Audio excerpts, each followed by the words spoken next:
اور جب آپ حکومت میں جائیں گے تو ملکی وسائل پر آپ کو دسترس حاصل ہوگی، اور جب ملکی وسائل پر آپ کو دسترس حاصل ہوگی تو لوگوں کی ضرورتیں ان وسائل سے وابستہ ہوتی ہیں۔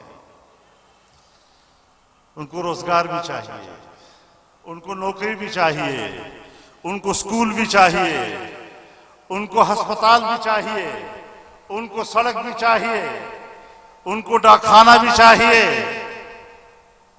ساری چیزیں جو دنیوی ضرورتیں ہیں وہ انسان کو چاہیے، اور وسائل پر ان کا حق ہے۔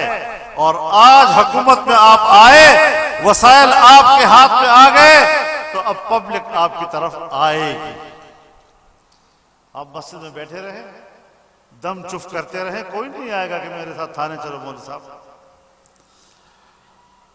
آپ خانقاہ میں بیٹھے رہیں اور سر تعویذ لکھتے رہیں، کوئی آپ کو نہیں تنگ کرے گا کہ مولوی صاحب میرے ساتھ چلو، ذرا دفتر تو چلو، کچہری تو چلو۔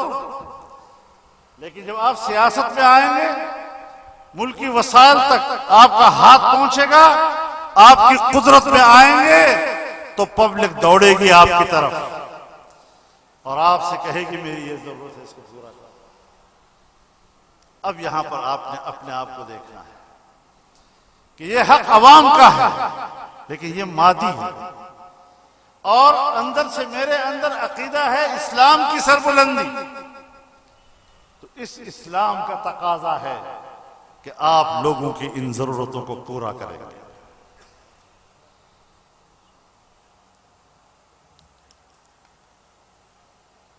چنانچہ حدیث میں آتا ہے، جناب رسول اللہ صلی اللہ علیہ وسلم فرماتے ہیں، ان للہ خلقا خلقهم لحوائج الناس يفزع الناس إليهم بحوائجهم هم الآمنون يوم القيامة۔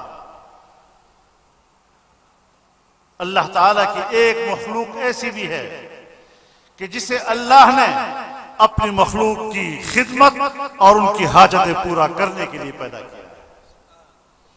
لوگ اپنی ضرورتوں کے ساتھ ان کی طرف لپکتے ہیں، اور بشارت دی رسول اللہ صلی اللہ علیہ وسلم نے کہ قیامت کے روز اللہ کے عذاب سے یہ لوگ محفوظ رہیں گے۔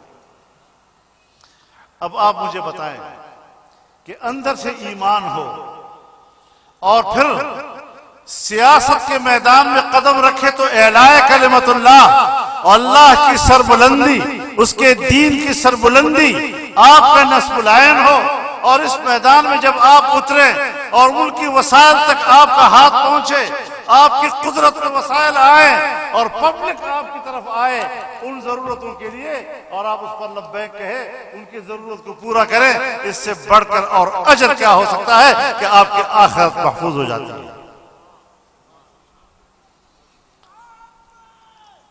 تو یہ سیاست خدمت بھی ہے،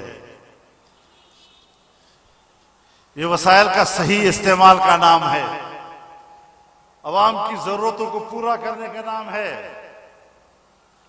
اذا اراد اللہ بعبدہ خیرا یصرف حوائج الناس الیہ، جب اللہ تعالیٰ اپنے بندے کے ساتھ خیر کا ارادہ فرماتا ہے تو لوگوں کی ضرورتوں کو اس کی طرف پھیر دیتا ہے۔ اس سے گھبرانا نہیں ہے میرے علماء کرام بھائیوں، یہ تو اللہ کی طرف سے باعث اجر کام ہے۔ عام آدمی، غریب آدمی کے کام آپ آئے، آپ اس کے ساتھ دوڑے، آپ نے ظلم سے اس کو نجات دلائی، آپ نے اس کی حاجت پوری کی، تو ایسی صورت میں یہ سیاست شرعیہ کا تقاضا ہے۔ جمعیت علماء اسلام آپ کو اس سیاست کی تعلیم دیتی ہے۔ اس طرح کلمہ ہر جگہ آپ کے ساتھ رہتا ہے، آپ دکان میں بیٹھے ہیں تو کلمہ آپ کے ساتھ، آپ مسلمان کہلاتے ہیں۔ آپ کھیت میں ہوتے ہیں تو کلمہ آپ کے ساتھ، آپ محنت کرتے ہیں تب بھی آپ مسلمان کہلاتے ہیں۔ آپ سرکاری دفتر میں ہوتے ہیں تو وہاں بھی کلمہ آپ کے ساتھ ہوتا ہے، آپ مسلمان کہلاتے ہیں۔ لہذا میدان سیاست میں جب بھی آپ قدم رکھیں، ووٹ لینا ہو یا ووٹ دینا ہو، تو اس وقت ایک مقصد اپنے دل کے اندر رکھ لو کہ میرا اس سے مقصد اللہ کے دین کی سربلندی ہے۔ اب ظاہر ہے جب آپ سیاست میں جائیں گے اور سیاست میں جائیں گے، ہاتھ حکومت میں جائیں گے،